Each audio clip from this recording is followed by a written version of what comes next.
ધારી તાલુકાના રામપુર ગામે રવિવારે પડેલ ભારે વરસાદને લઈને ખેડૂતોના તૈયાર થયેલ મગફળી, કપાસ સહિતના પાકોમાં નુકસાની. જોઈએ આ ખાસ અહેવાલમાં. ધારી તાલુકાનું રામપુર ગામ મુખ્યત્વે ખેતી તેમજ પશુપાલન ઉપર નિર્ભર છે.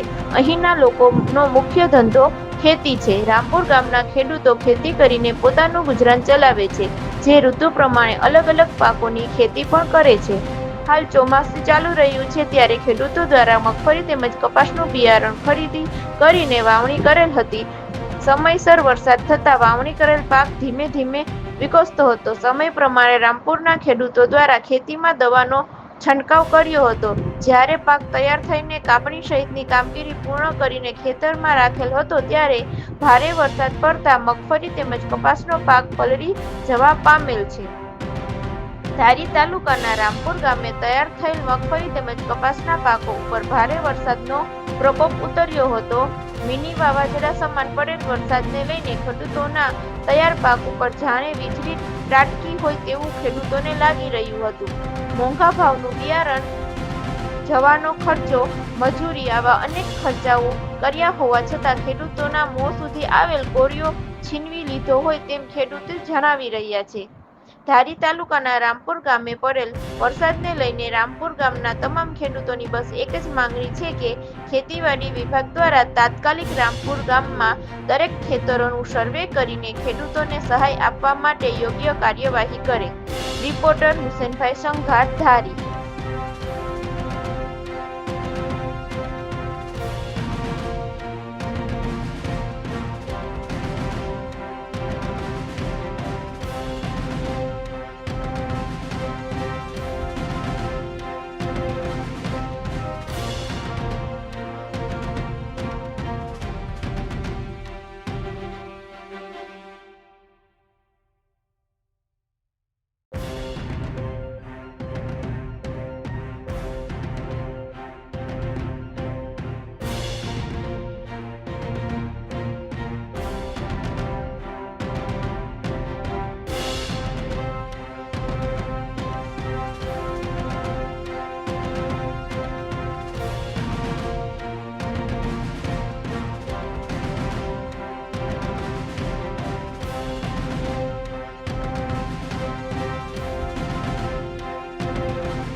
મારું નામ ગેવરિયા મથુરભાઈ વાલજીભાઈ. અમે મગફળીમાં પૂરું નુકસાની છે, એટલે સરકાર વહેલી તકે આ સર્વે કરાવે એવી અમારી માગ છે. અમારા ગામના બધા ખેડૂતને નુકસાની પૂરેપૂરી છે. શેમાં નુકસાની છે? સિંગમાં અને કપાસમાં બેમાં. કેવા પ્રકારની નુકસાની ગઈ છે? પૂરી વરસાદ બહુ આવેલો છે, 3 દિવસ વરસાદના હિસાબે કોઈ બધું દાણા બધું તાણાને વીવી ગયું છે. અત્યારે કોઈ વસ્તુ ઘાસ સારો રહ્યો નથી. મુખ્ય માગણી શું આપની? અમારી મુખ્ય માગણી તો એવી છે કે સરકાર પાસે થોડીક અમને આમાં ગમે એ ટેકારૂપી દે, સહાય આપે. સહાય આપે. મારું નામ રાજુ છે, ક્યાં રહ્યો છો? રામપરા. દિવસ વરસાદ બહુ પડ્યો, મગફળી પલ્લી ગઈ છે, બહુ નુકસાન છે. હવે સરકાર આમાં કંઈક સહાય આપે અને કંઈક કરે તો સારું, ને ખેડૂત હોય આમાં કંઈ વધે એમ નથી. દુલાભાઈ, વરસાદને લઈને શું નુકસાની છે? વરસાદને લીધે તો સિંગ તો બધી પલ્લી જ ગઈ છે, બરાબર. આમાં કાંઈ વધે એમ નથી કોઈ ખેડૂતને, અને અમારા આખા ગામમાં નુકસાન છે.